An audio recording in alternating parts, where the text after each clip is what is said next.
recording.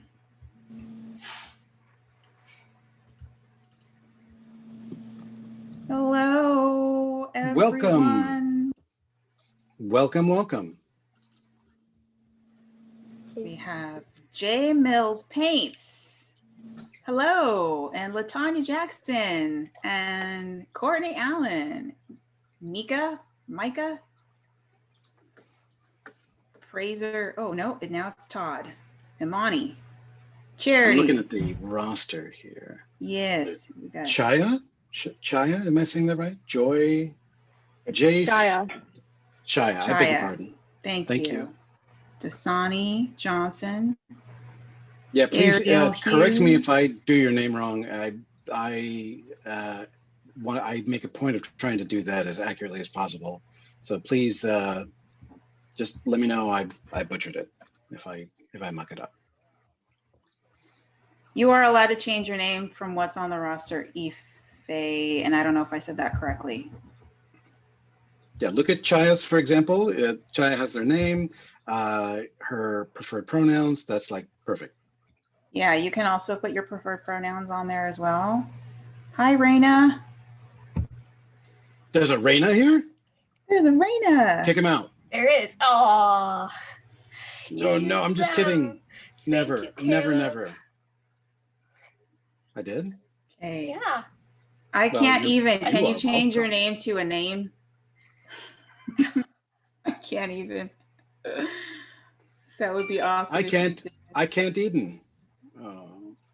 Hello, Anna Velez. Nice to see you. Kevin Bell. Nice to see you too. Chrome. Ariel Hughes. Jace, what is going on? You are growing furry feelers. Jace, I wanted to tell you and give you a shout out, and to you and your cat. Thank you so much for helping us with the Discord roles. You are amazing, and wouldn't have been able. I mean, yeah, I could have, but it would have taken me lots of time. So thanks. I appreciate you volunteering your major skill set for that. Selena Fantastic is here. Tony Chambers is here. Ibukun, how do you say your name? Ibukun, Sani. Just give me a second. Oh, okay. Ibukun. Ibukun. Yeah, we want to do it right. Yeah, we want to say it right, for sure. I say this every time, but my name was always butchered in school. Bless you. Yeah, it's Ibukun, but I usually go by IBK. IBK? You go by IBK? Yeah. But how do you say your name again? Love it. Ibukun. Ibukun? Yeah. And where are you from? I'm from Nigeria, and I'm in Nigeria right now. Okay. Are you in awesome. Lagos? Lagos, yeah, I'm in Lagos right now. Lagos, nice. Imani, you don't have to show your faces, but we were just wanting to see everybody for the first part of class. It's and then fun. Afterwards, just so we know we knew who all the beautiful people are in our class, and that's what we'd like to see. But then once we get started, you guys can turn off your camera if you prefer. I know I don't look beautiful right now either, but I'm here. Larissa, you are always fabulous. Don't talk down on yourself. I just told myself today I wasn't going to do that either. Yeah. I'm so sorry. You guys are fabulous, magnificent. I love myself, and I will say nice things about myself, good self-affirmations. So if your computer does not have a cam, shame on you. But that's okay. You are forgiven. This is for Corlette, particularly. Corlette? Oh, I wanted to see your beautiful face too. I know. What's the deal? Core. Yeah. Don't hide if you can. But it's a fun, very inclusive class. You guys should enjoy it. But I'll let Larissa introduce us. I will get started. Okay. Sorry, this one. Yes. Okay, so my name is Larissa Morantz, and I am the owner of OC Art Studios, and I want to thank everybody for being here for the visual storytelling class session that will be taught by Caleb Cleveland. and Eden Barber. Eden Barber is our teacher assistant, and she's going to be in the chat, making sure you guys are good, answering questions, and she'll also be just doing Just everything awesome. that we can't do, just being most majorly awesome person Here, ever. here. She's Yeah. also assisting me with our OC Art Studios IG or Instagram account. She's going to be posting and sharing your guys' work. So when you are doing your work, your classwork, and if you prefer, or if you feel like sharing what you're doing in this class with your friends and family or on social media, it would be awesome if you also tagged OC Art Studios on Instagram. That way we can double your, bump it and get a little bit more eyeballs. We don't have a huge account, we're growing it, but we just want to make sure we share what you guys are doing. So having said that, I'm going to go ahead and introduce you guys to Caleb. And Caleb, go ahead and talk a little bit about yourself. How awesome you are. Oh, thank you. Well, my name's Caleb Cleveland. I'm let me get my tablet out of the way so I don't have this mirror effect going on. I've been teaching in the same school with Larissa for a while, and this is a fantastic opportunity for me to be able to reach a whole audience of people from all around the world, particularly those that have not really had the chance to do a lot of storytelling practice or any sort of illustrative narrative work involving their art.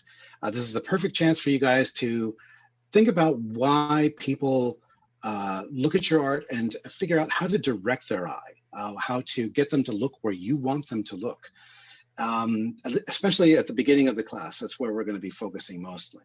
It's going to be a little bit of composition, but mostly it's going to be also about sequential art. It's think of this as sort of like a foundational course in creating comics and how to get somebody sort of invested in the story that your art is telling. For that reason, we're going to be asking you to come up with a story.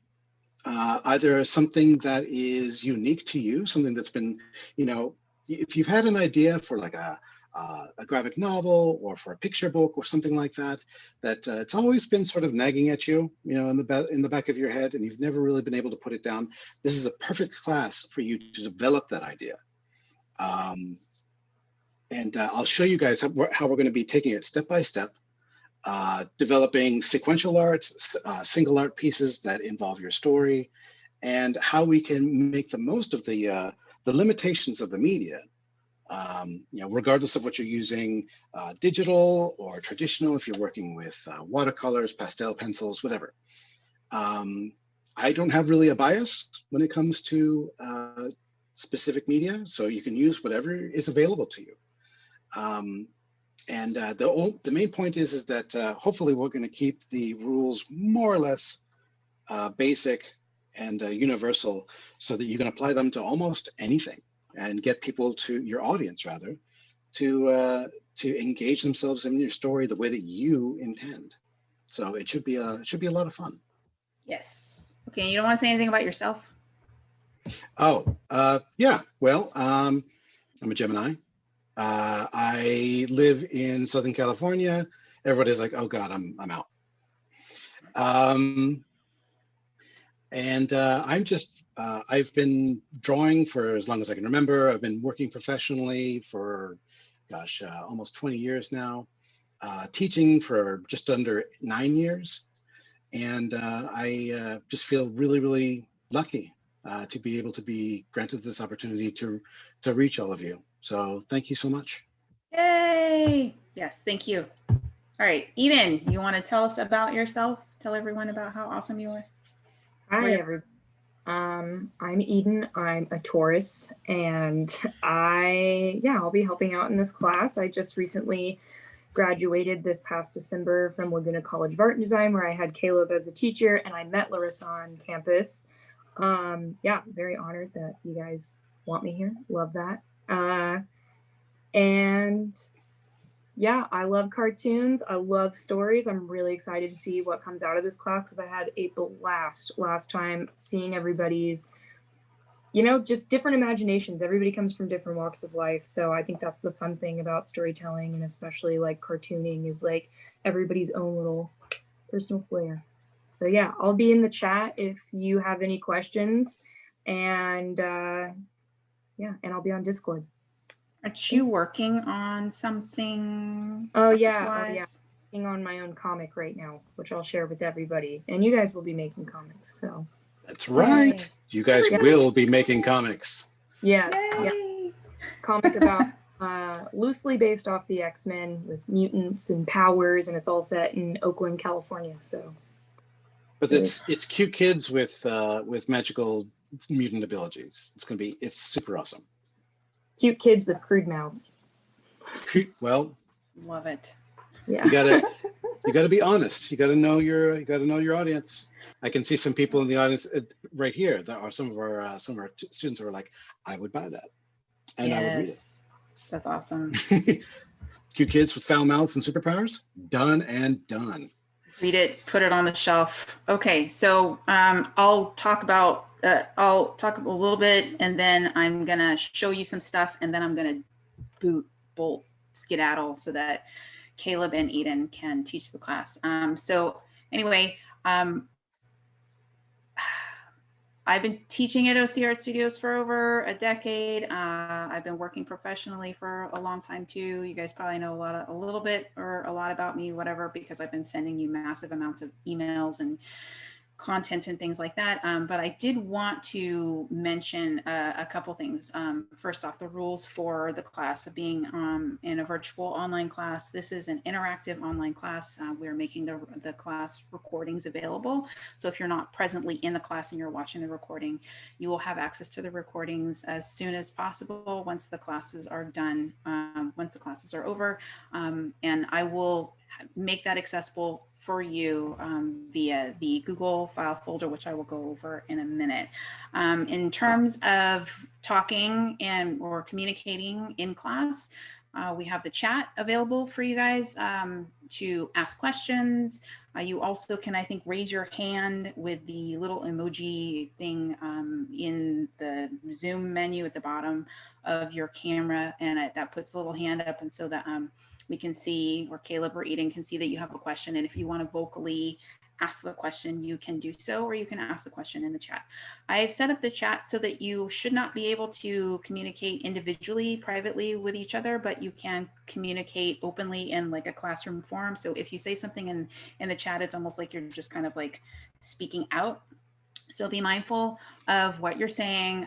We want to have a really professional and courteous and compassionate and supportive classroom environment, and that includes the chat. So if you we would prefer that the comments and the chat is on topic to whatever is relevant. Please do not start side conversations or bring up things that are not relevant to what is being discussed. We'd appreciate that. And last but not least, this is supposed to be a really supportive and inclusive environment, and if we see any kind of disrespect or any kind of hating or any kind of intolerant behavior that is, showing intolerance of other people, that's not courteous, it's not kind or compassionate, we will remove you from class.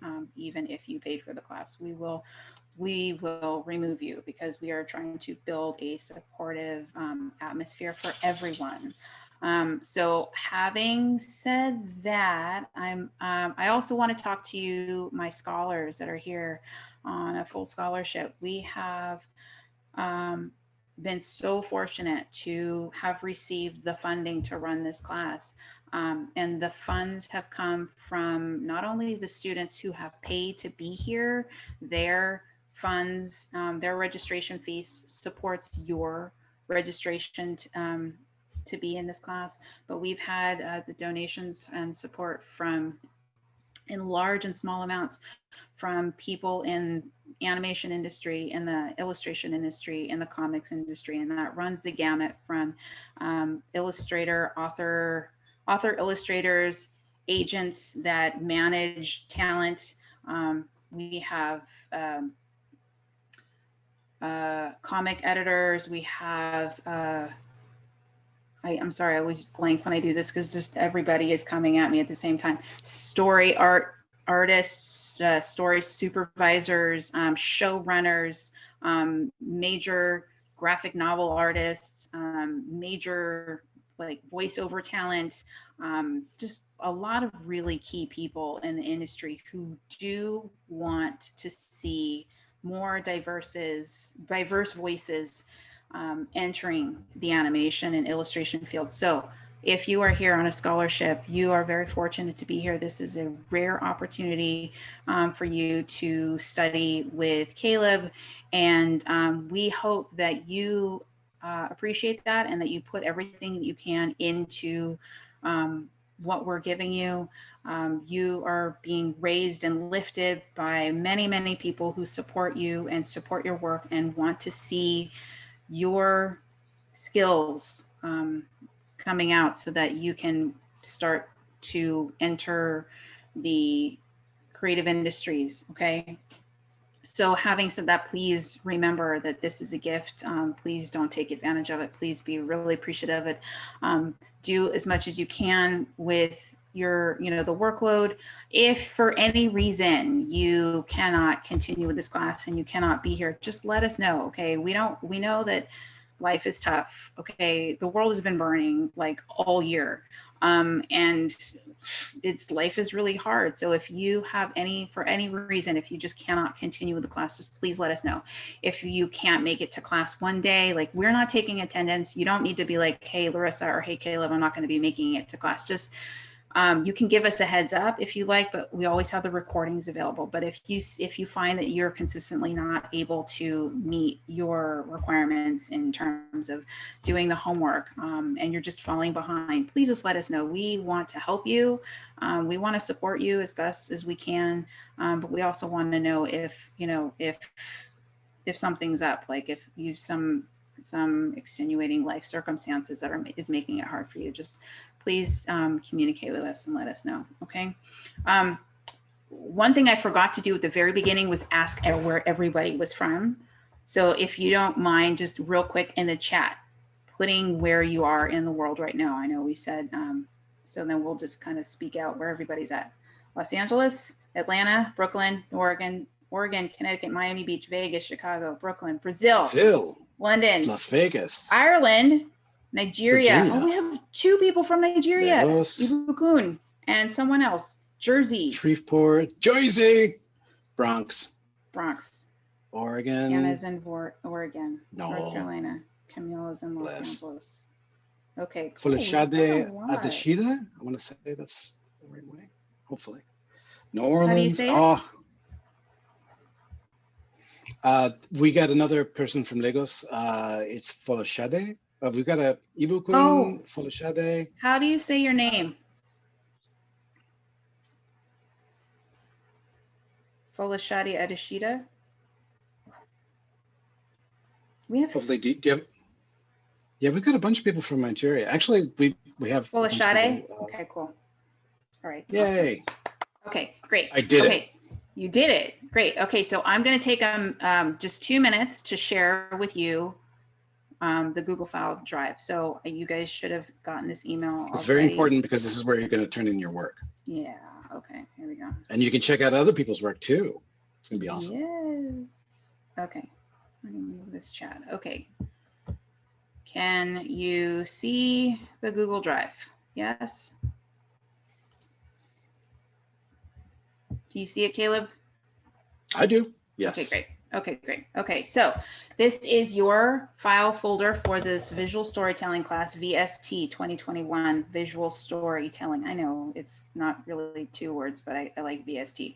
So this is where you're going to be submitting your work, and this is where Caleb and Eden will be able to check your work, and where Caleb will also be dumping the resources that you need. Okay, so not dumping, but placing them. Okay, so first I'll go here to the homework assignment format, and this is just a document that says how we'd like to see your homework. Okay, so your homework assignment format, please just use, please upload a JPEG file format of your homework to the homework file folder. And please, if you could label your files with the first name, last name, and then the week number, okay? As an example, like right there. So if you would like your work to be critiqued in class, we ask that you please submit your homework no later than Thursday, 10 p.m. Pacific Standard Time. So for us, that's, you know, the night before.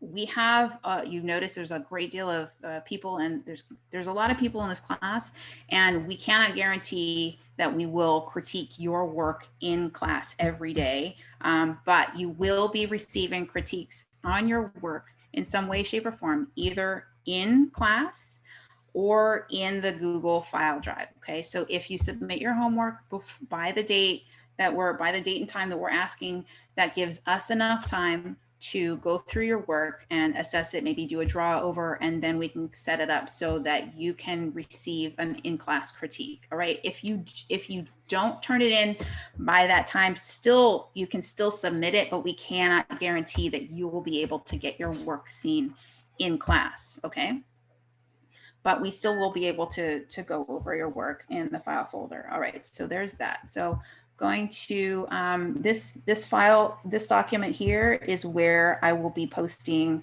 the links to the recording. For this first time, I will be emailing it out to you, and then after that, from then on, it's going to be your responsibility to come into this document, and you'll be able to click on the link and watch the recordings for the class there. Okay, homework submissions will go here, right? So I've already got week 1 and week 2. We'll set it up so you got, you know, for the rest of the week. But basically how this works is you're going to be able to submit something in here. When you're submitting, you just drop your files here, or you can use the new button. Clicking on the new then will give you the file upload, and you can drop your file or choose your file that way. We'll also be able to make comments on your work. Okay, but let me go back to here. And I'll show you how we make comments on the work. We're gonna go back to the previous class. So this is what it'll look like when everybody's turned in their homework. We'll see your names. We'll see who, you know, the name here, but we'll also see what you turned in, and then we'll see the time that you turned it in, okay? So let's look at this. You'll be able to see other people's work. We do welcome you to look through this the classwork to see how everybody's progressing.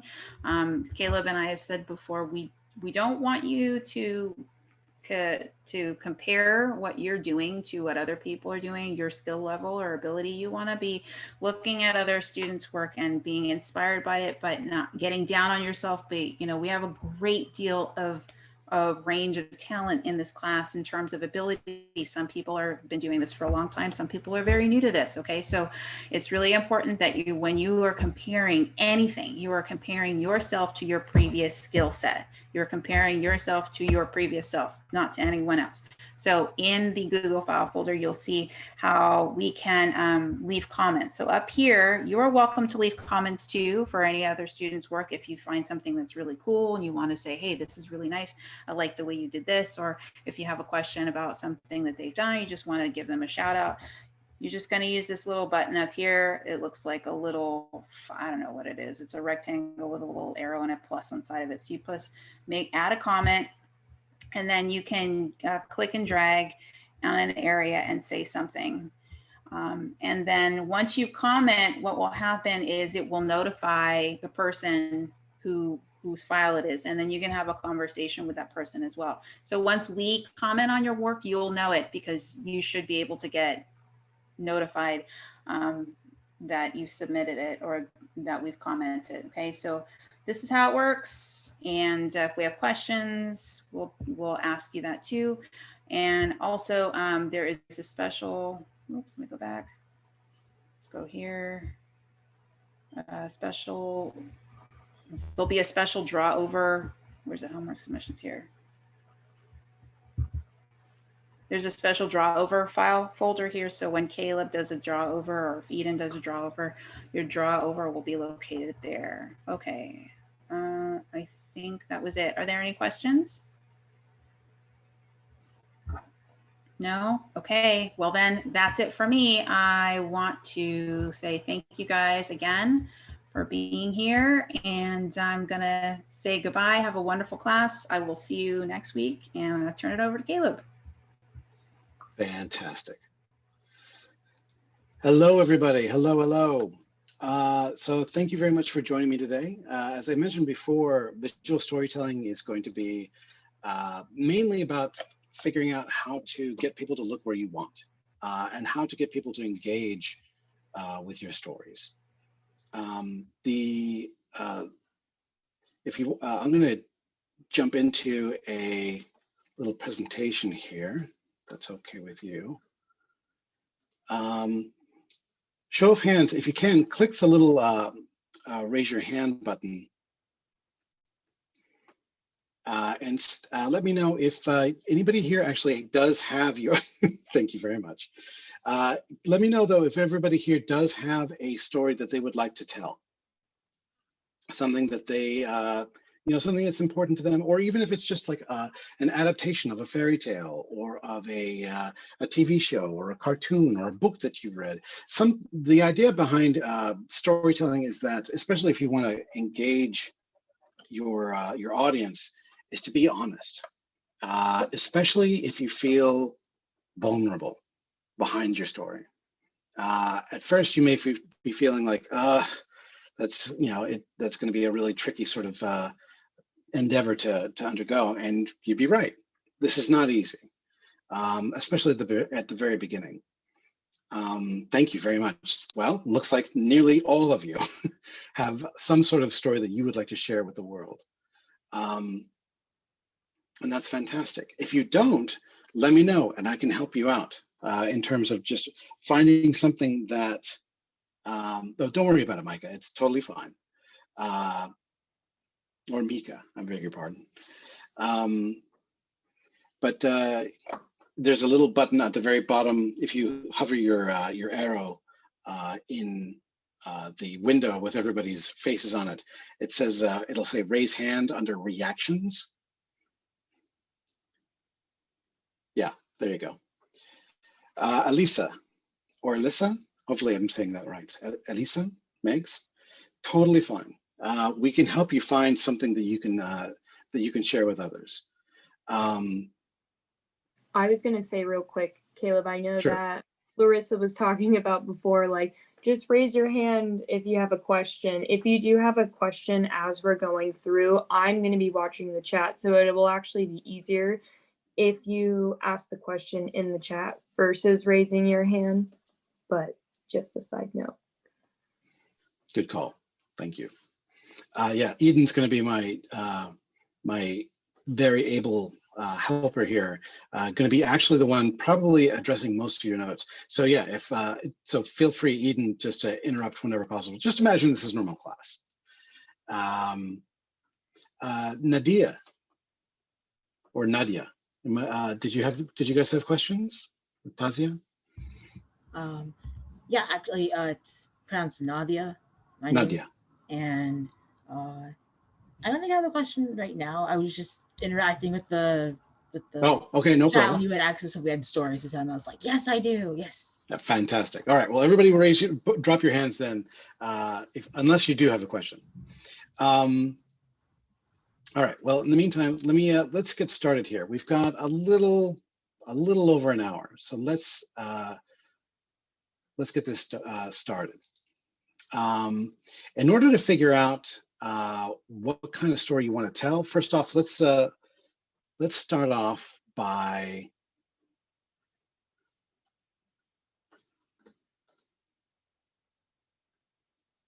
sharing and just sort of like making it easy for you guys to figure out what kind of story, what is a story for you guys. Let me share my screen with you.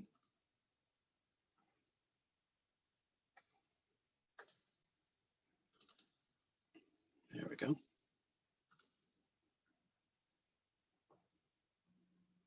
Does it look like a split screen there? Does it? Am I showing both the before and after here? Eden? Yeah. Yeah, it's like showing your slide 2 and 3. Okay, let me see if I can adjust that then. Maybe under view. I think you're right. Slide only. There we go. Oops. Weird. Let's see. Yeah, try one of those. Whoops. Sorry, just 1 second.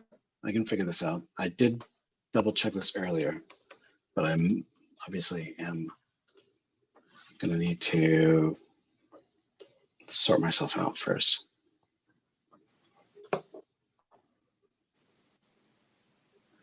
If you guys would, another question you can write in the chat is what program you prefer to use, whether you're using Procreate, Paper and Pen, Photoshop. It's good for us to like kind of see what everybody's working with.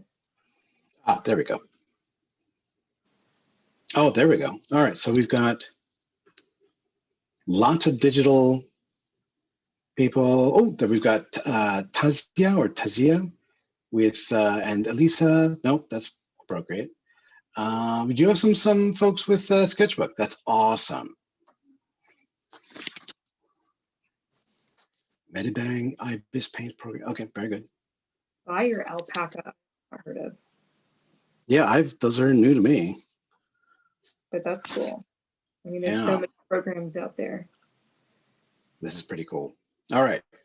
I think I've sorted this out. So give me 2 seconds to restart this and I will get this show on the road. Yeah, Blender's really cool. Blender's a free sculpt, or I don't know, you can sculpt in Blender, yeah. It is. It's a free sculpting program online, and a lot of professional artists actually use it to create compositions for their illustrations. It's a really, really cool program, and if you know how to use it, powerful tool. Well, what's lovely about it is that there are hundreds and hundreds of tutorials for free on places like YouTube or LinkedIn Learning, where you can find out how to use and take advantage of Blender's really, really powerful sculpting tools. So yeah, absolutely. And it's free. You can use it in browser or you can download it to a computer. It's really, really cool. Tasia, okay, thank you so much. I apologize for that. Thank you so much. All right, onward, let's do this.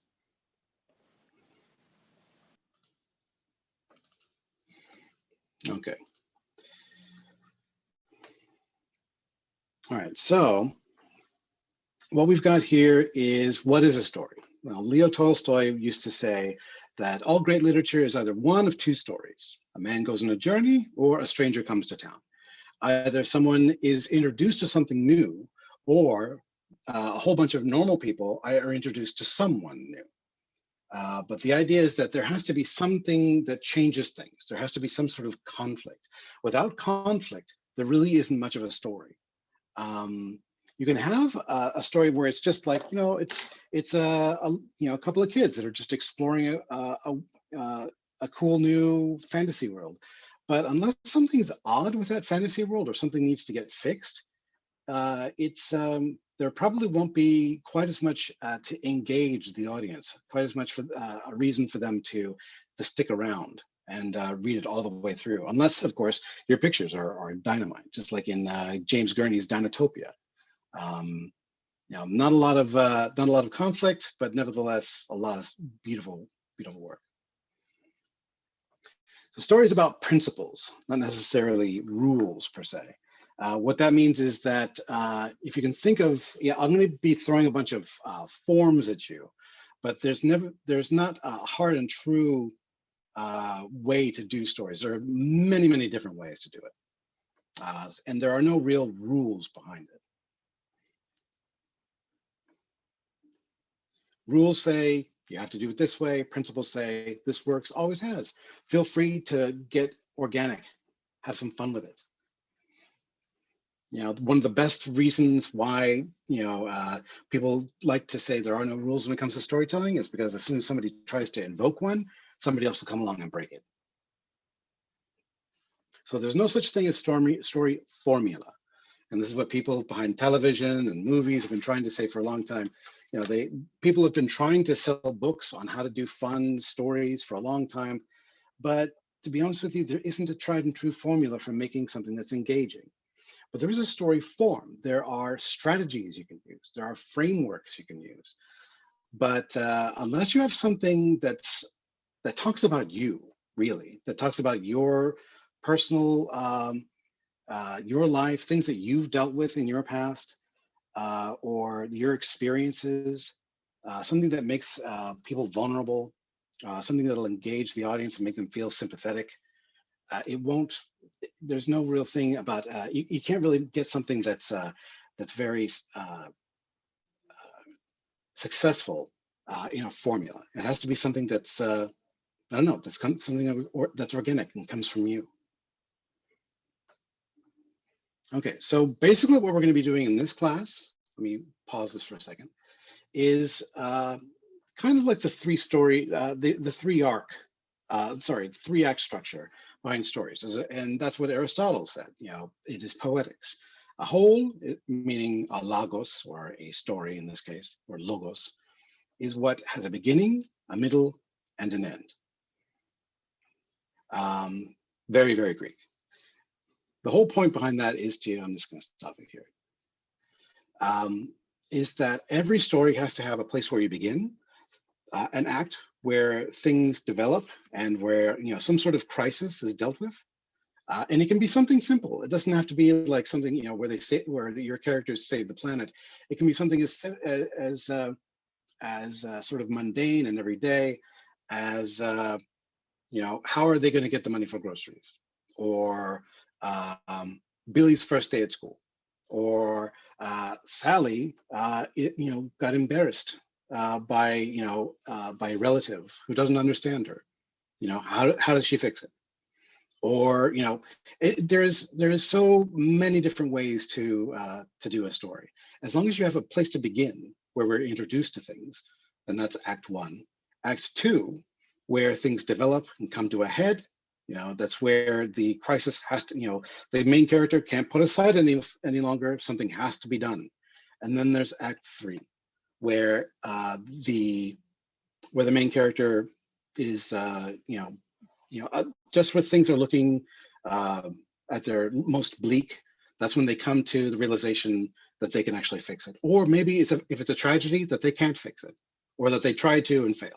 Or if it's a comedy, they try to fail and they didn't need to anyway, right? It sort of just depends on what kind of story you want to tell, on who it's intended to be shared with, its audience, in other words. Save the Cat.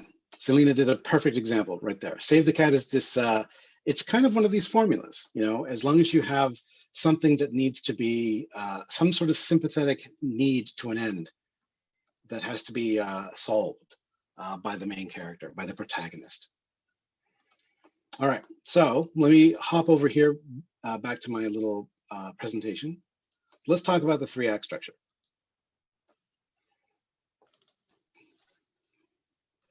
Okay, so a lot of people aren't really aware of Freytag's pyramid. Let me pause this real quick. So this is, if there was the simplest way, like at its most elemental, that you could draw what a story looks like, this would be it. Freytag was this, he was basically like a film and theater critic. And he came up with this idea that the very beginning of every story should have, you know, this is what 3 acts looks like, right? Act 1 is the setup. Act 2 is where the main confrontation between the main characters that were in the Act 1 setup, and they come to a head. That's where they realize that something is wrong and something needs to be done. And then there's Act 3 where everything's resolved. Pretty simple, right? As long as you have these 3 parts, and there are lots of other ways to divide up a story. There's the 5-act structure that Shakespeare really liked, and that I try to stick with. But this is at its basest, This is where the easiest way to come up with a fun and easy way to approach story form, right? In Act 1, the most important thing that happens is there has to be what's known as the inciting incident, okay? What, you know, it's the inciting incident. In Harry Potter, it would be, you know, the fact that his step parents are, or sorry, his adopted parents, his aunt and uncle take him away, and this great big burly giant guy busts down the door and says, "You're a wizard, Harry," right? That's the inciting incident. He's like, "Oh no, I'm not. I'm just Harry." You know, it's perfect. Okay, we've all seen the movie or read the book, whatever. But there's lots of other ones.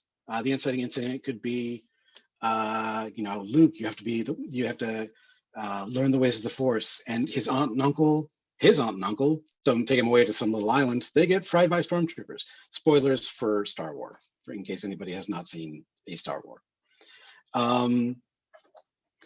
And that's when he decides, I'm out of here. I'm gonna take this battle to the bad guys, and they're gonna be sorry that they messed with me, Harry Potter. That's not what that was. Or there, yeah, if it can be any story at all. Jaws, Rocky. It basically, if you can think of it, you know, Hunger Games. There was one thing that started the whole ball rolling. It wasn't meeting everybody.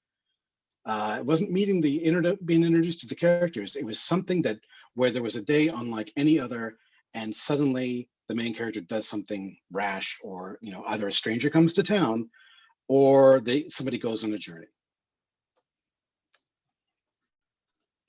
All right, plot point 1. Something happens where that's very important to the plot. It might be like a hint that that comes up a little bit later. You know, how they can figure out how to solve the problem that may have been hinted at in the inciting incident. Okay, Katniss Everdeen in the Hunger Games decides, you know what, I'm going to play along, but I'm going to do this my way, right? And that basically comes across the entire story until the very end, where she decides to give in and become like, you know, an emotional human being. The midpoint, that's where the confrontation gets really, really powerful. You know, there's that's where things, you know, come to a head. You know, the crisis gets its worst, and where things become, at that point, it becomes almost like a race against time to solve the problem, right?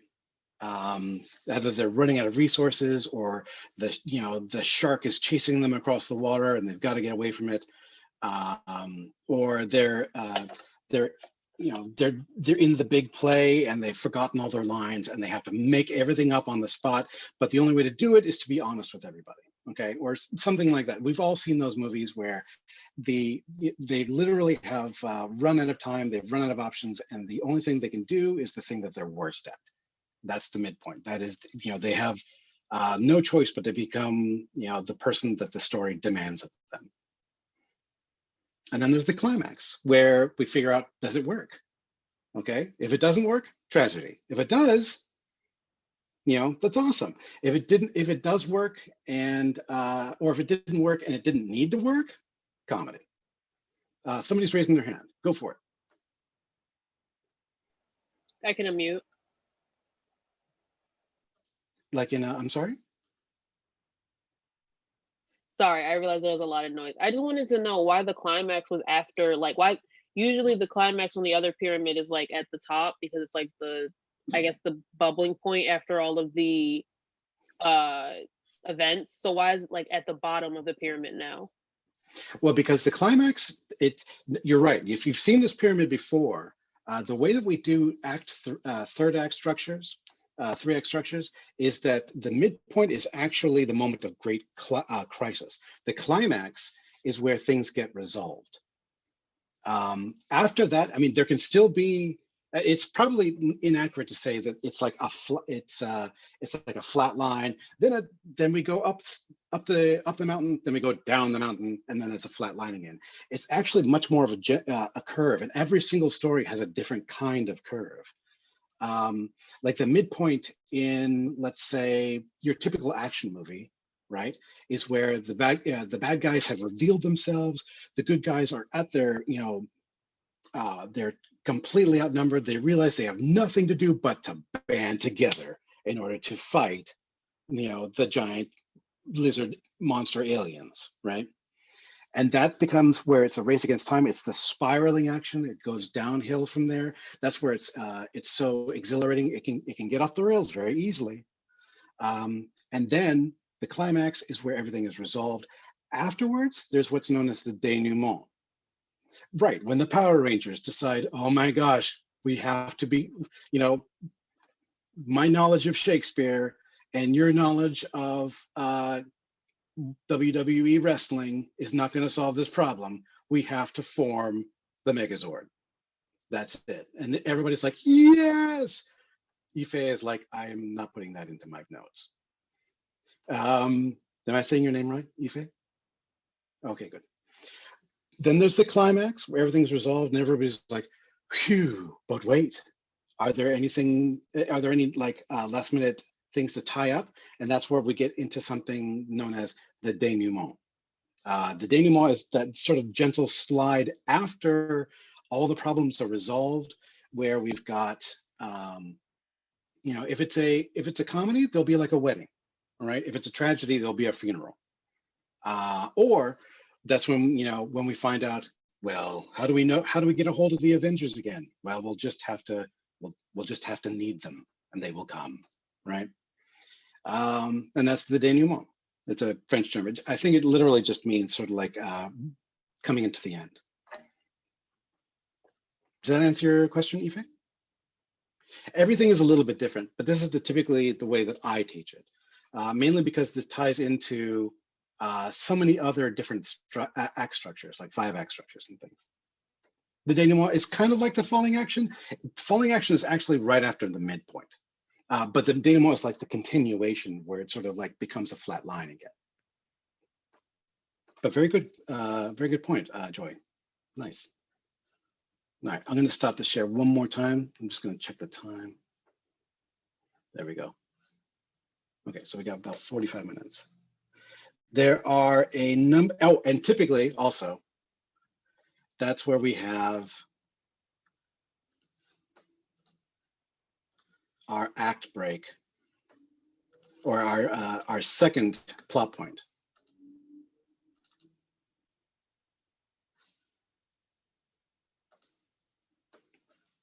Remember the thing that we talked about at the very beginning, where the good guy's like, oh, well, this giant space station sure looks invulnerable. I'm sure there's not some tiny little weakness to it that we could exploit and blow it up.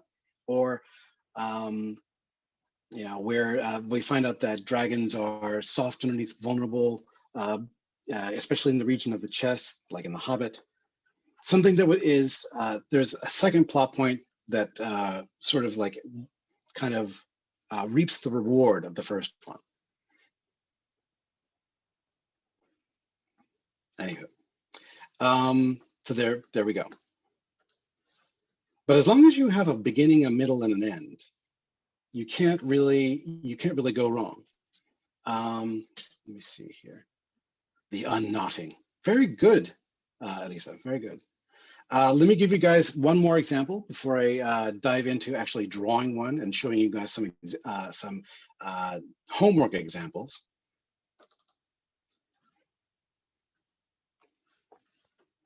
I'm going to show you probably one of the best examples of like a 3 to 5-act structure.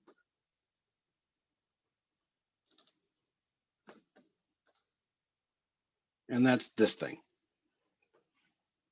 All right, superhero movie from like 8 years ago, really popular. Okay, very easy to sort of dissect. All right, so we have the beginning, the exposition where we're introduced to everybody, and we also are introduced to the situation. All right, we've got this bad guy from outer space. He wants to take over the world, right? Well, or destroy it, one of those things. The rising action.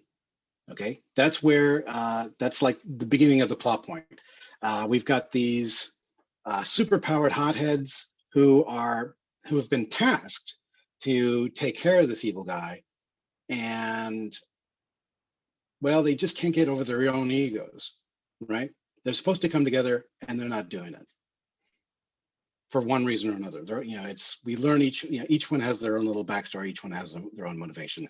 But the point is that while we are introduced to them, the crisis hasn't been solved.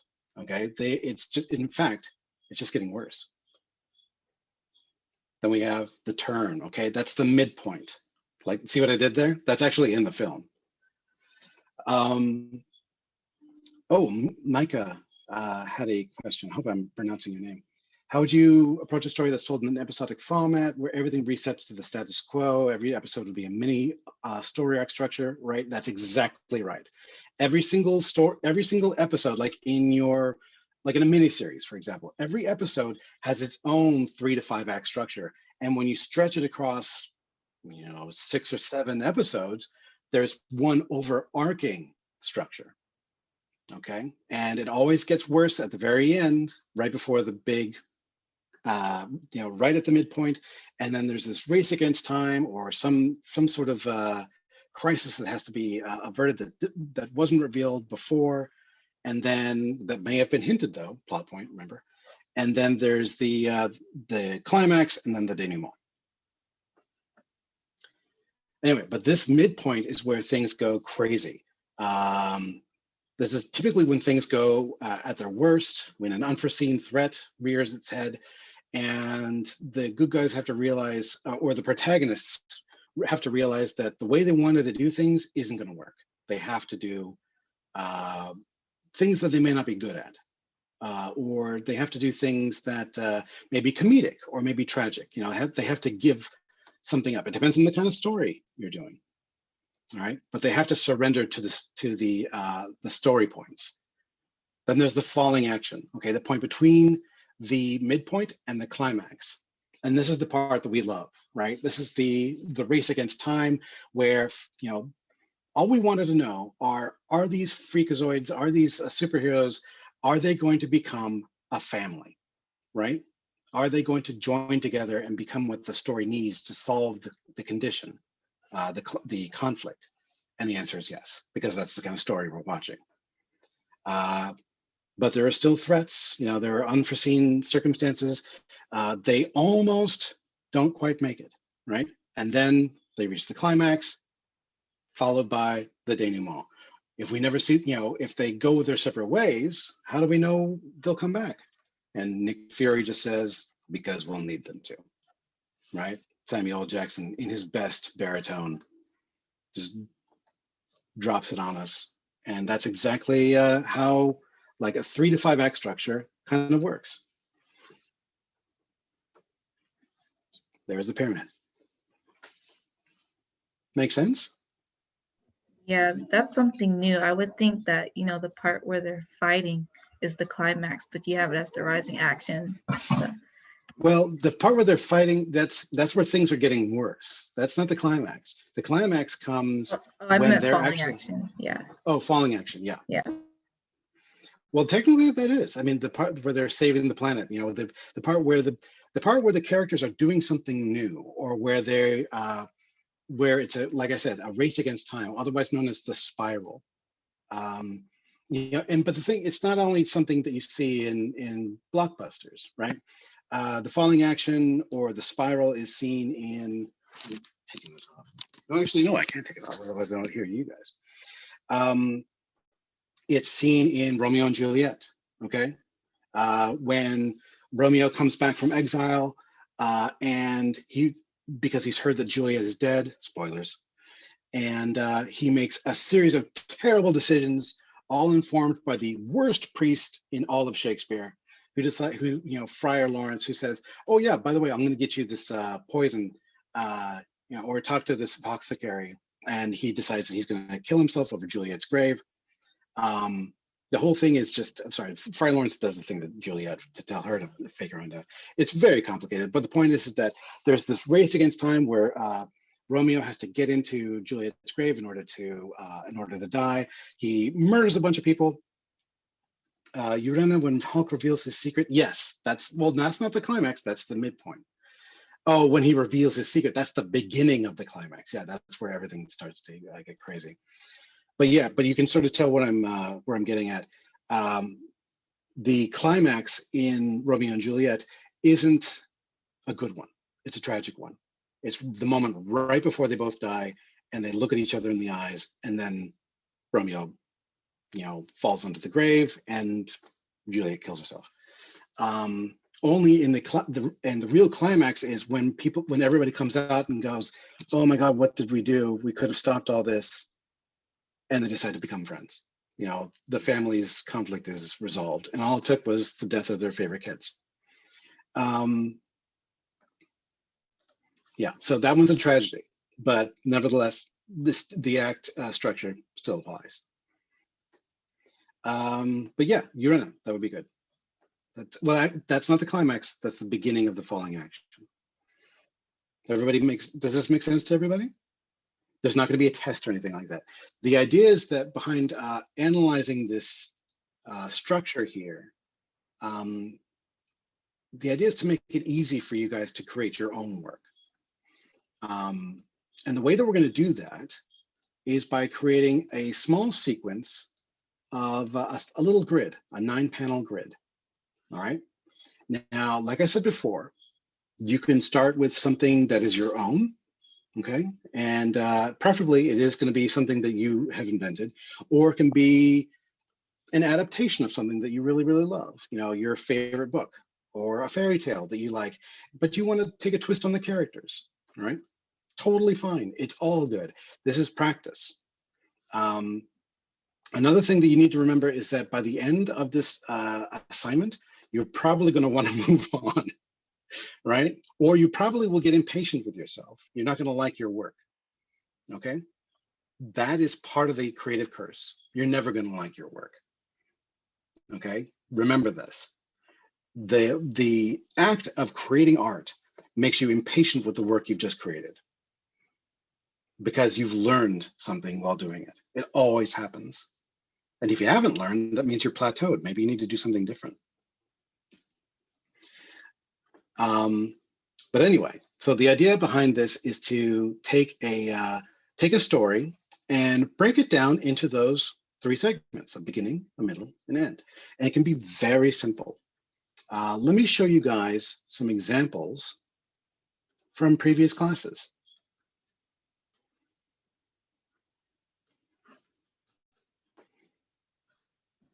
Feel free to, if you have a question, or if you feel like I need to clarify something, feel free to raise your hand or ask a question in chat.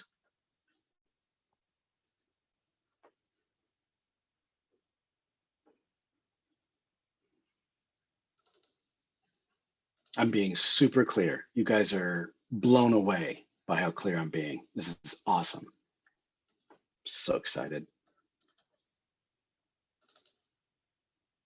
Eden's impressed, you can tell. Okay.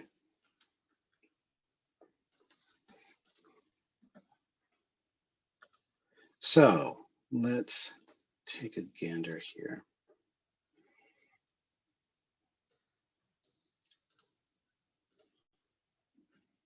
Okay. So here is a 9-panel grid that one of my former students, their name is Caden, they had no idea what to do for their story, but they really wanted to tell some sort of story with cats, right? And so what I told them was, okay, all you need to do, you've got 9 panels. The first panel is the introduction, right? That's the beginning of Act 1. The 5th panel, the one in the middle here, that's where things get crazy. All right, that's where things are at their worst. Eden their hands are fluttering.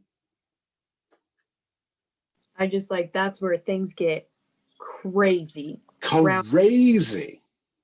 No, their cat friend is being washed away by a river. No.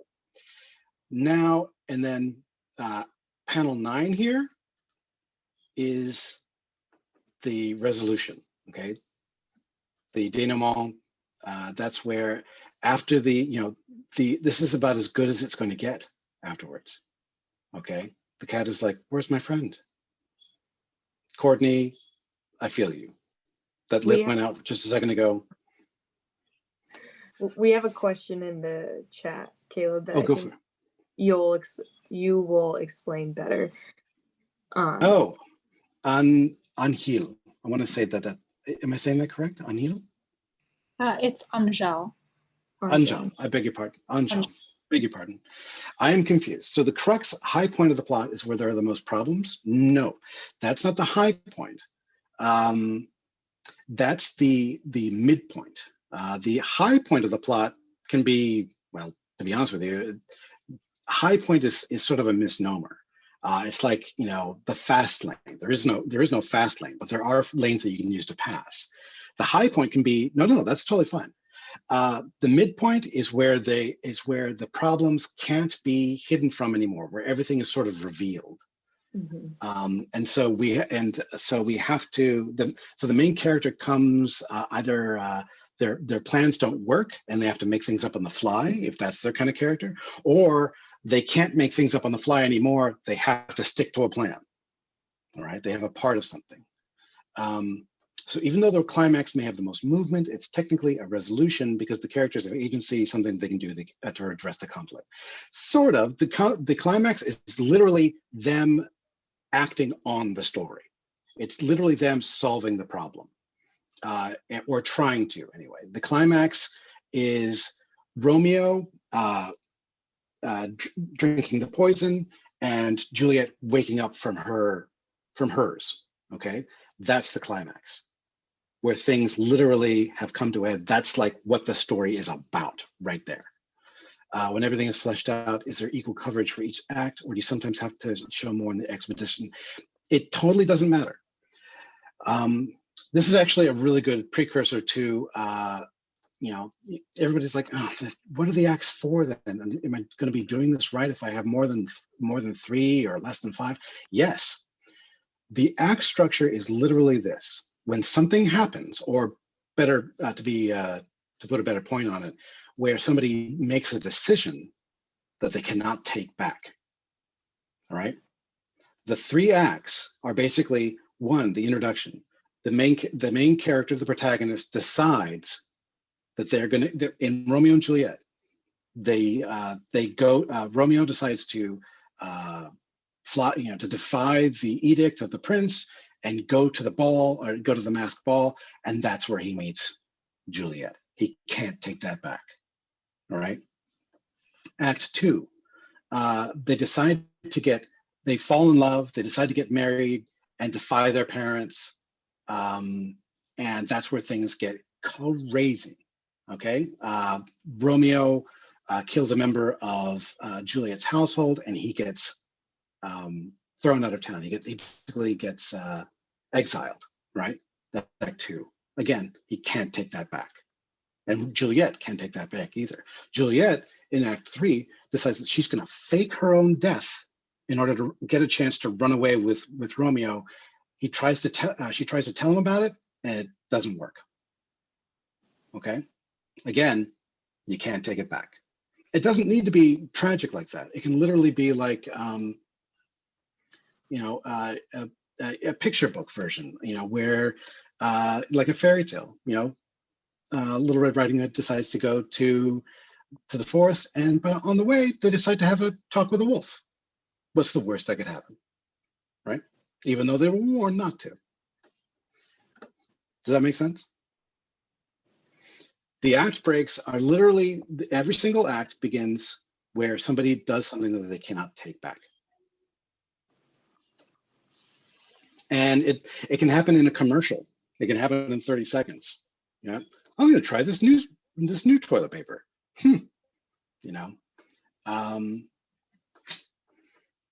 And by the end, they're like, my life has changed. My life was a lie before I used Quilted Northern. That's a toilet paper in America, for those of you that don't know. Okay. Anyway, and all the rest of these essentially are fleshing out and providing exposition or explanation for the beginning of each act. Does that make sense? Mhm. I know I'm really, I tend to talk a lot, so I hope you guys are bearing with me. You're being super duper patient. Kevin Bell, that's hilarious. Kevin, I'm so glad that you're in my class. You're right. You're right, that is hilarious. You know why? Because I'm hilarious. Eden, why are you shaking your head? I mean, I don't I'm like just like, this. you're teaching the class. I'm just sitting in. Thank you. Oh. Hey, if you got something to say it about my hilarity, because this is the most, if you guys don't learn anything else from this class, it's that I'm super funny. Ife is like, I'm not here for this. Anyway. Okay, so here's another one. Now this one is a little bit more plot pointy. Okay, it's probably like a much shorter sequence. So maybe like it, you know, as an individual little scene, for example. We've got two elven girls, you know, one doesn't want to be there, the other one does. They're like guarding some ruin. We know it's a ruin because they've drawn it for us, right? Anyway, that's Act 1. That we're introduced to the situation. Act 2 is in the middle here. Yes, it does need to be black and white. Yes, we are going to be doing a beginning, middle, and end story in this class. Well, what we're going to be doing is we're going to be fleshing these out as we go along. So we've got the beginning, the middle. They decide to, you know, one of them says, "I'm tired of this. I'm retiring," and the other one says, and by Act 3, we discover it's just a simple ruse. Rather, they're being fooled. They're actually going to go out and hunt down the bad guy while the other one is sleeping. Okay, again, this is part of the story that they were creating. But yes, these 9 panels do need to be in black and white. In fact, if you can, do them in pencil. This was a one done by another student of mine, Hannah, where we've got a character who's, we don't know it yet, but they're asleep. They imagine themselves dreaming that they're like in an alley. They wake up, or maybe it's like a flashback or a prelude, and then they wake up. You know, we see the alarm clock. They get up. The closet is full of the same kind of suit. They put it on, brush their teeth. You get the idea that it's like a routine, right? Pick up their briefcase, and then they walk out the door into a huge sort of surreal door landscape where it's like the Matrix. Everything is floating around everything else. And they approach like a basic workstation, and they get to, you know, they start doing their daily routine there. Oh, yeah, good question, Micah. The 9 panels are going to be just part of the story. They can be the beginning part. They can be the entire part. It's literally up to you. Some people are using their sequence to, they want to flesh out, you know, like they want to do like, this is actually just the beginning part. And I said, great. So when we add more panels, and we are going to be adding more panels, we'll do it at the end. And other people would be like, no, I need some more, like some interstitial scenes here, because this doesn't really make a lot of sense to me. I'll say, great, you've got 9 panels to work with, because at the end there need to be 18. This is a comic book sequence that a friend of mine, that a former student named Julian Greep did. The only problem I had is that I would have preferred if it had been almost like a storyboard, where every single panel is about the same size. They played around with that a little bit, and I had to ding them on their grade just a hair. But for the most part, it was such a really good sequence here. Like we see them on the bus. One of the people on the bus freaks out, and by the end of the sequence, somebody's died. And we realize that they're stuck on the bus. It's like a horror movie where it's like there's no exit to the bus. It's like they're in an afterlife that they didn't want, or they're in another dimension. Something very sort of Stranger Things, I guess. Remember this, Eden? I do. I was there for You were the- there. I was there at the end of it. That's whatever scene or story you choose to tell with these 9 for the first assignment, that's what you're going to be working on, fleshing out for the duration of the class. For the most part, yeah, I would really love it if you pick a story that you really want to flesh out, something that means something to you, because we're going to be working on this for the entire 12 weeks. But we'll be working on it in very different ways. Okay, the first assignment is literally just to come up with 9 very basic black and white panels. They don't need to look like this. They don't need to be a fantasy. They can be, they don't need to be a soap opera. They don't need to be action oriented. It can be anything you want, really. It can be for children. It can be sophisticated. Literally anything you want. It's all up to you. But do keep in mind that your audience for this assignment is going to be more or less us, your instructors, and the people in class. Okay, so in doing so, tell the truth, tell something honest about yourself. Why does this story appeal to you? See if you can't get that through in your artwork. Eventually, what we're going to be doing with this is fleshing this out. Let me give you another example here. With another, this is a really good example, with another 9 panels. This is a former student named Lauren Park. So this is the beginning. So this is the, this would be like next week's assignment. So instead of, we've got 9, and then they flesh it out with another 9. So they've got 18 total. And then week 3, we're going to add color to it.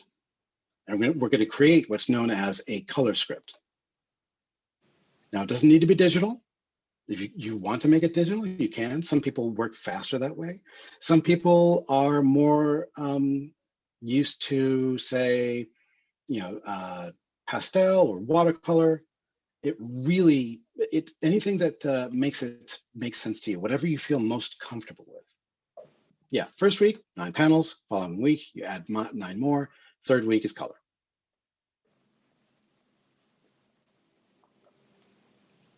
Makes sense? Do we want a written story? Nope. We do not need a written story. The idea here is that the story should kind of make sense just by looking at it. You guys want to see something? Yeah, here's another color script. This would be week 3. I'll show you guys this another one. I'll show you guys this in the future as well. But it all started off as 9 black and white panels, fleshed out by another 9, and then they colored it. So is this one? This one's sort of like I don't know, kind of like an action, like Viking epic. The person who created it, his name was Sigmundur Thorsson. That's literally his name. It's like the most Viking name you can think of. So he told like a fun Viking tale. It makes total sense because he's like, this is the kind of story I really want to tell. I'm like, do it. So yeah, it's show, don't tell. Exactly. No dialogue at all. Don't want to see any speech bubbles. Don't want to see any sound effects. Nerfing. I just want to see visuals, just pictures. Okay. See if you can't. If it's hard for you, that's good. We can work on that. Okay. But I want to be able to see some things before we can apply any sort of lesson or learned thing. Okay. Yeah, you want people who know nothing about your story just by looking at the images that you've chosen to be able to sort of see what's going on. It may not be clear about who is named what, or what their genders are, or the setting or anything like that. There are always going to be questions. It's fine. Okay, but what should be clear is the situation, right? That there's a beginning, stuff happens, and then it's resolved. It can be cute. It can be funny, it can be sad, it can be scary. Do anything you want, but it's all up to you, okay? The only thing you have to stick with is those 9 panels, and they have to be the same size. That's it. Any questions? Make sense? It's Go, getting a do little it. ahead of ourselves, but Jace asked if we were going to be, what, week 4? Will we continue with those into week 4, or are we going to move on to something else? No, we're going to move on to something else by week 4. Yeah. That's what I thought. Yeah, week 4. Oh wait, you guys may not have seen the syllabus, but we do have a curriculum. Let me see. Yeah, week 4. We're going to be creating one of your sequences, one of your panels, okay? Or maybe more than one if you feel like you're if you're getting a little, if you feeling ambitious. And what we're going to do is we're going to draw that panel in like one in morning, one at evening, and one during the daytime, or maybe like winter, spring, summer, that sort of thing. The idea is that the light and the colors might be a little bit different. Okay. And we'll be working on that for, I want to say 2 weeks. And then we're going to be starting another big image. That one's going to be a little bit shorter. We're going to spend at least another 2 weeks on creating a single image that kind of sums up your entire story. Think of it like a book cover or a movie poster, something like that. Okay, we're going to spend at least 2 weeks on that. And then around week 8, we're going to start working on our comic. We're going to create, we're going to work with like a basic comic workflow. We'll spend 1 week on pencils. We're going to do at least somewhere between 20, maybe like 18 to 22 panels, right? The equivalent of like maybe 2 or 3 pages. And then, yeah, just make sure, make sure that we can see everything. Make sure, you've got, I know that Adobe makes a free app for your phone where it heightens the contrast like a scanner. I think it's just called Adobe Scan, just takes a picture and it looks really good. So if you want to, just take a photograph and just pop it onto the old Google Drive. I've been talking so much and I haven't done any drawing yet. I'm dying here. Yes. Right. What's that? The time to draw. It is going to be time to draw here. So, basically, we're going to sketch out week 8, week 9. We're going to refine everything. Week 10, we're going to ink everything. And I do want you guys to try and ink things, even if it's digital. And then the week 11, we're going to be starting with colors, and then we'll be reviewing everything that we've done in week 12. It's a lot of work, but it'll be a lot of fun. And as long as we keep, our as long as we don't bite off more than we can chew, rather, we should be fine. And by the end, we'll be so familiar with each other's stories that we'll be like cheering each other on. It's going to be so much fun. It'll be like, people will be like, can I do fan art? And the answer is yes they can do fan art. It's like, this is what makes teaching this sort of class so much fun, because everybody suddenly gets, as you learn about your story, other people learn about it too, and they become involved. And it becomes like this really great test to see whether or not you are good at visual storytelling, to see if other people can get engaged. Let's go. Yes. Any medium you're comfortable with, you're like, yes, I already know what I want to do, even though you haven't written your story yet. All right, so enough chit chat. I want to show you guys what I did last time. And then I want to at least start, since we've got about 10 minutes left here, on my my next grid, because I'm going to be doing it along with you guys. All right, so let me see here. And if you guys find throughout like the time between the next classes that you're confused, the Discord's very active within the channel for this class.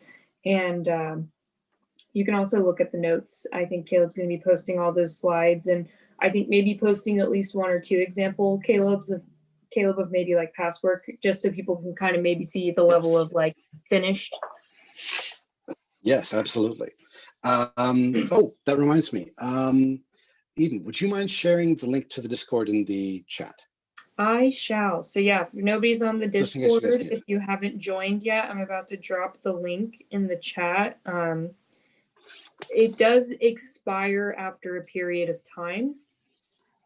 So hop on that if you can. It's a lot of fun. It's a really good way to sort of like, you know, if you guys are working on your projects during the week, and you're just like, I got a whip, you know, I've got a work in progress, and I'm not really feeling that confident about it. Drop it into the Discord. Put it in there so that we can see what you're working on, and you can just say like, does this make sense to you guys? Literally, that's all you need to say, and at least 2 or 3 people will be like, yeah, I had a question about this or something like that, and you'll be like, oh, it's a really fantastic way of getting involvement with the class. Go for it, Eden. Sorry. No, you're totally fine. And there's a channel on there called Roles, ROLES, and you can sign up. Basically, all you have to do is just click the little icon that is associated with this class, and you can at your peers or at the teachers in that class, which is a new thing we started doing, set up by Jace. Thank you. Shout out again. So yeah, Shout out. be sure to check out the roles if you just entered. And that's all. Caleb, go draw. I'm doing it. I'm streaming my iPad right now so you guys can see what I'm doing. Are you streaming? I'm streaming my iPad. I'm going to share my thing here in a second. Oh, okay. You haven't shared it yet, because I was like, I have not shared it yet. I will be in just 2 shakes. Okay, let's see. I need to turn on my camera.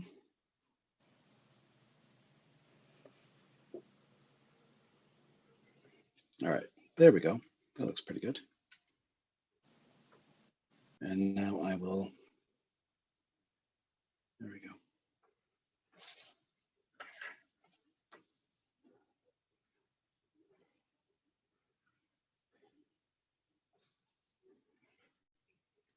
I need to turn off my notifications. This is driving me crazy. Sorry. There.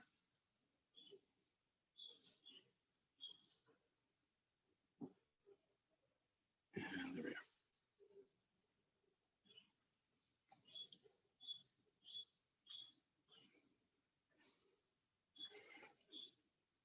Share screen. There we go. Okay. Pardon the gobbledygook on the sides here. I'll try and record this.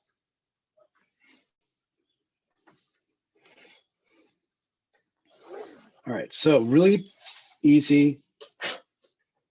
I've got like 7 minutes here. Let's see how much I can get done in 7 minutes. Eden, I'm drawing a blank as far as my situation goes. Do you happen to have a thought of what kind of story I should tell? Story that you should tell. Well, wow, I can only think of silly things like trying to find a bathroom is always an adventure. Trying to find a what? Trying to find the bathroom when you're like out okay. in public, especially now in quarantine, you're like, where can I use the bathroom? But that's right, not trying to find a bathroom. No, I love it. Who's trying to find the bathroom though? Who's trying to find a bathroom? Let's see. How about an overwhelmed mom? So she's got like Nice. kids too. Excellent.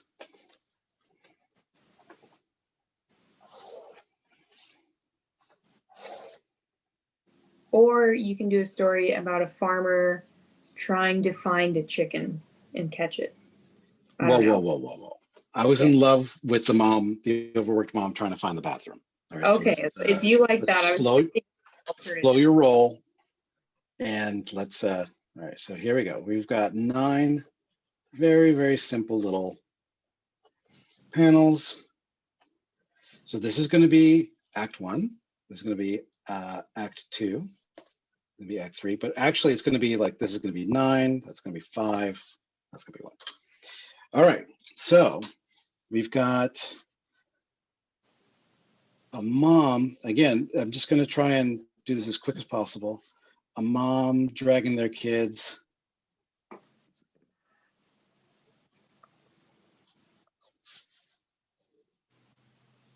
Everybody's wearing masks because they're very responsible, good human beings. One of them, kids in the stroller.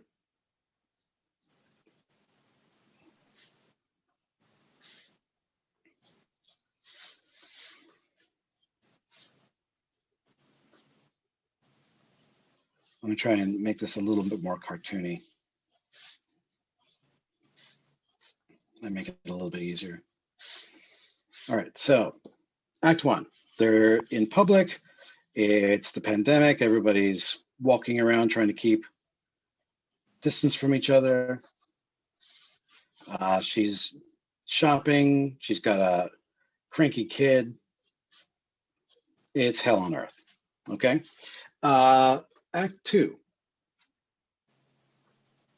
Okay. So what happens? Do they get in the bathroom? Are they trying to?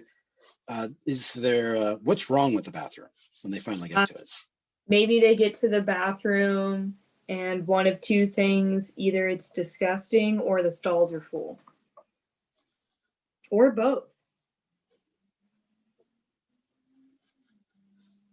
Okay, I like it. All right, so she pokes her head. There's a long line outside, which is very true if you're typically going to the FIM bathroom. All right, well, okay, well, she's already gone through the line. Okay. And she's opened the door. And yeah, the whole place, like the stalls are all full, and there's like wrappers on the ground. There's toilet seat covers, which is a thing.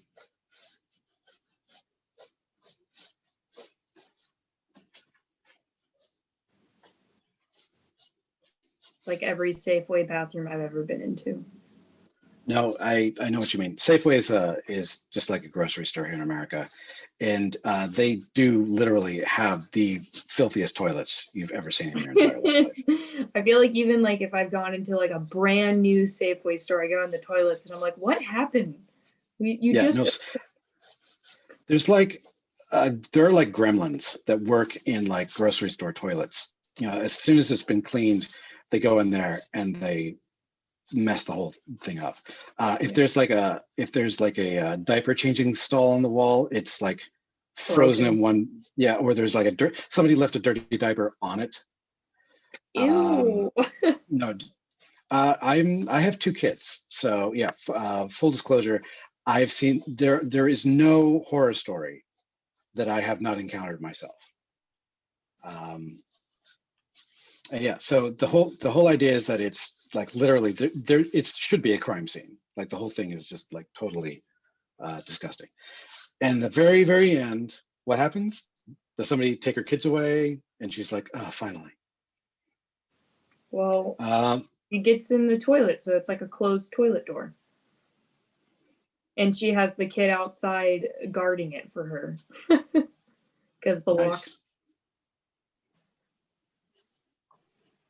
There you go. So we got the kid outside, got his mask on.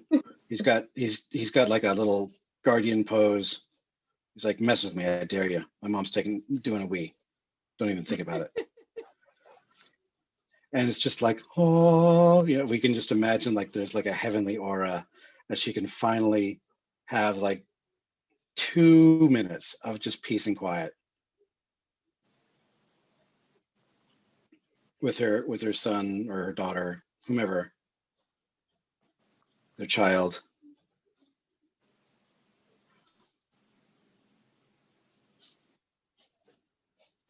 Maybe he has like a little toy shield or something. He's like, I will protect you, my lady. You have my sword. Like the little infant is like,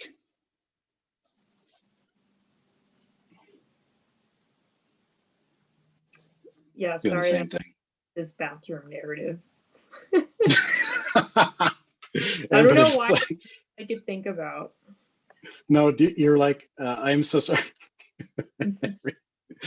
Does the mom have to parkour to the stall? Maybe the child parkours. But that's like the end. So finally, it's a happy story.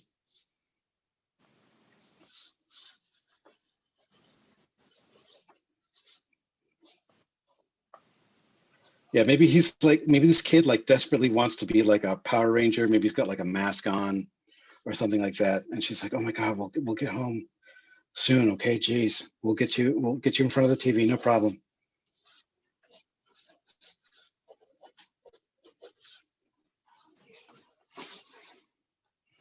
Child on top of the door.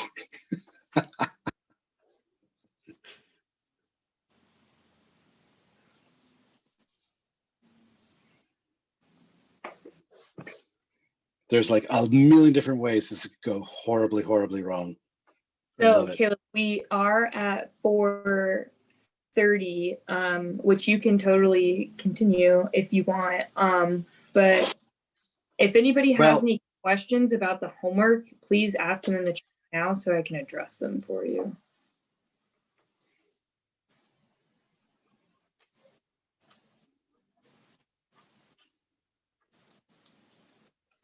Yes, the face mask could be a Power Ranger one. Yeah, homework. 9 panels, basic story, line art. I will put, Imani, very good question. I will put the syllabus, not really syllabus, just a curriculum, onto the Google Drive so you guys can check it out. Anhil, I'm so sorry. I butchered it again. I'm so sorry. One more time. Anjel? Yeah. Anjel? Mhm. Anjel, okay. Yeah. I'd rather we stick with the same story throughout, mainly because we'll have different opportunities to flesh it out in different ways. So pick something that you don't mind exploring. I know this is super sketchy. That's actually not bad for like 7 minutes. So literally the homework for each class shouldn't take you more than like, an hour. You can plot out the story to 18 panels long if you want to, but you don't need to. Yeah, a lot of people kept asking the question of like, should I do like, my whole story, like my main, story arc, or should I just do like a little mid story? And I suggest doing like an episodic story where maybe, it's something as mundane as finding the bathroom or going to the store and buying cheese or whatever situation your characters in your world will be. So it will be easier for you to expand instead of like, oh, well, I just spilt the beans on the whole story. Now I feel lost. So that's exactly. my suggestion. Yeah, if you want to, just do like the beginning part, and then the other 9 can be the end part. Or if you're like, no, I really want to show the end first, then great. You can use the spaces in between to sort of flesh out and create more fun situations or more scary situations or stuff like that. Yeah. And Caleb will post Nadia, you do not need to put your names or anything like that onto the art. Just put it onto the file that you put onto the Google Drive. Yes. All right, I'll stop sharing. All right, but I will finish this and I will post it onto the drive because I think we all need to know how the mom solves this terrible predicament of hers. Does she use magic? Does the kid karate chop somebody? I think we need to know. Verity is engaged. Maybe not. Okay. Julie is engaged. I like that. Yes, thumbs up. Jamila, did I say your name right? Jamila's engaged. Nice, I like it. You guys are amazing. I'm gonna let you guys go now because we're 4 minutes over. I'm really sorry. I do tend to talk a lot. I'll do a better job in the future. But I'm so, again, I feel so lucky to be able to be your instructor for this course. Hopefully you guys will have a lot of fun, and please do share your work as you create it onto the Discord as we go along. Okay, thank you, Nadia. Yeah, thank you so much, everybody, for coming here. And it's going to be, I know it was probably information overload today, but it's going to be really fun once we all start seeing each other's art and Caleb kind of shows people's art throughout the class. So I'm excited. You're very welcome. Joy, thank you so much. Hernanda, you guys are fantastic. Starting next week, during each class, I'm going to pick 5 people, and you can request if you want to, for me to do like a draw over or some sort of analysis during class. Just make sure that you turn in your work by 10 p.m. the night before. Yes. If you want to get your work evaluated in the class. Yes, as Eden was just saying. Just very important. It's very important. If you drop it into the Google Drive like 10 minutes before, it doesn't give us enough time to do a proper evaluation or to do any like drawovers or edits or anything like that. Exactly. Okay. Chrome, May, Nadia, thank you so much. You guys are amazing. Yeah, thank you, everybody, and have a good night wherever you are, whatever time zone you may be in the world. Eventually you will sleep. Hope it is good. Yeah. Who is it? There are those of us in Lagos right now. I believe it's like it's probably like 2 o'clock in the morning. You guys are amazing. Yeah, thank you. All right, so a lot to think about. If you have questions, hit us up in the Discord or shoot us an email, okay? And we will get back to you promptly. This is going to be awesome. I can't wait to see what kind of stuff you guys come up with. In the meantime, have a great rest of your week, and I will talk to you next Thursday.